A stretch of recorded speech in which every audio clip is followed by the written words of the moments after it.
હજી આજે ચુકાદો આપવામાં આવ્યો છે કેસનો શું હતી સમગ્ર માહિતી? 2015ની સાલમાં મુસ્લિમ સમાજે એક મૌન રેલીનું આયોજન કર્યું હતું. આ રેલી જે હતી એ પેગમ્બર સાહેબના વિરુદ્ધ અભદ્ર ટિપ્પણી કરવા બાબતની મૌન રેલીનું આયોજન હતું. અને આ રેલી ગુલામ નબી ગુજરાતી ચોકથી કલેક્ટર સાહેબની કચેરીએ પહોંચવાની હતી ને ત્યાં પહોંચીને એમને આવેદનપત્ર આપવાનું હતું.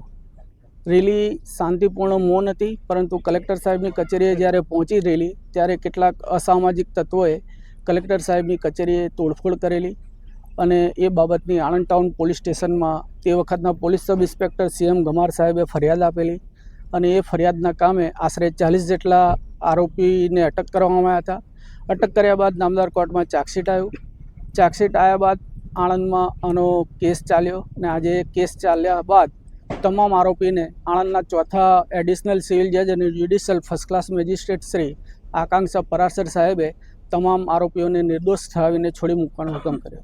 કયો મહત્વનો મુદ્દો હતો જે નિર્દોષ સાબિત કરાયો? આમાં મોટાભાગના પોલીસ વિટનેસીસ હતા અને કલેક્ટર કચેરીના પણ કેટલાક અધિકારીઓ હતા અને મેડિકલ એવિડન્સ હતો. પરંતુ જ્યારે પોલીસ વિટનેસીસની જુબાનીઓ થઈ તો એમની જે ફરિયાદ હતી એ ફરિયાદને અનુરૂપ એમની જુબાની કે એ પુરાવા આપી શક્યા ન હતા. એ જ રીતે કલેક્ટર કચેરીથી બી જેટલા સાહેદો હતા એ પણ એમની જુબાનીમાં અગત્યના વિરોધાભાસ હતા અને મેડિકલ એવિડન્સ તમામ એવિડન્સ જે હતો પ્રોસિક્યુશનના કેસને મદદરૂપ થતા નહોતો, એટલે તમામને નામદાર કોર્ટે નિર્દોષ ઠરાવીને છોડી મૂક્યા છે. जी आज जो जजमेंट आया है क्या कहेंगे? आज का जो रिजल्ट आया बड़ी खुशी की बात है।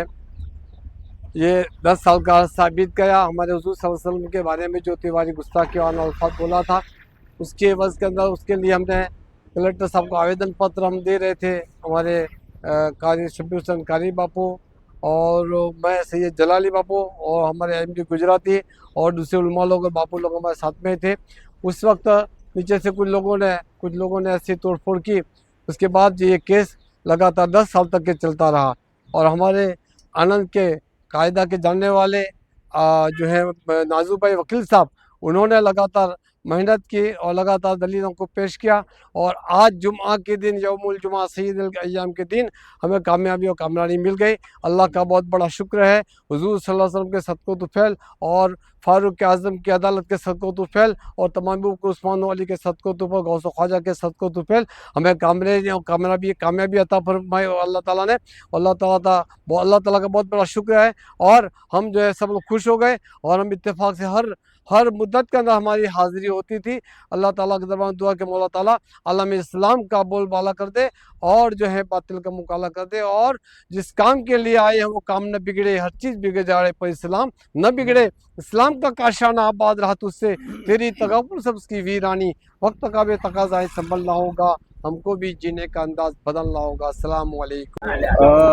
10 વર્ષ પહેલા બનેલી ઘટનાનો આજે ચુકાદો આવ્યો છે, કોર્ટે નિર્દોષ છોડ્યા છે, શું કહેશો? 10 વર્ષ પહેલાં આકાએ નામદાર સલ્લલ્લાહુ અલૈહિ વસલ્લમના વિરોધમાં એક કમલેશ તિવારી નામના માણસે અભદ્ર ટિપ્પણી કરી હતી, જેના વિરુદ્ધમાં સમગ્ર આણંદના મુસ્લિમ સમાજ તરફથી એક આવેદનપત્ર આપવાનો નિર્ણય લેવામાં આવ્યો હતો અને ગુજરાતી ચોકથી એ રેલીનું આયોજન થયું અને ત્યાંથી પ્રસ્થાન થઈ અને કલેક્ટર ઓફિસે નીકળી હતી.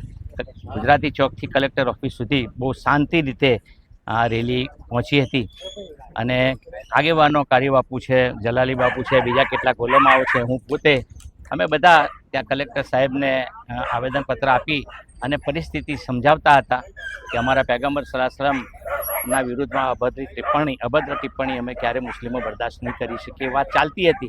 એ દરમિયાનમાં કેટલાક અસામાજિક તત્વોએ નીચે તોડફોડ કરી હતી અને એ બાબતનો કેસ ટાઉનમાં નોંધાયો હતો અને ત્યારથી 10 વર્ષની એક સતત મુસલસલ કેસ ચાલ્યો અને આજે એ કેસનો ચુકાદો આવ્યો અને કેસમાં સમગ્ર તહોમતદારોને નિર્દોષ છોડી મૂકવામાં આવ્યા છે, એની અમને બધાને ખુશી છે. ચુકાદાની કેવી રીતે આવે? ચુકાદો ખરેખર તો બધા નિર્દોષ જ હતા. જે અસામાજિક તત્વો જે હોય, જે ખરેખર તોફાન કરનારા એ તો ભાગી જતા હોય છે, પણ ક્યાંય એ લોકો આવ્યા નહીં અને પોલીસે આ કેસને કોઈ પણ રીતે સોલ્વ કરવા માટે નિર્દોષ લોકોને લીધેલા હતા અને એ કોઈ સાબિત પણ નથી કરી શકી. અને અમારા વકીલ સાહેબ જે નાજુભાઈ હતા એમની બી ખૂબ મહેનત હતી અને એના કારણે અમે બધા જ નિર્દોષ છૂટી ગયા છે. ન્યાયતંત્ર પર વિશ્વાસ હતો અને ન્યાયતંત્રે વિશ્વાસ મુજબ અમને બધાને નિર્દોષ છોડ્યા છે. એ બદલ અમારા બધા ઉપર ખુશીની લહેર છે.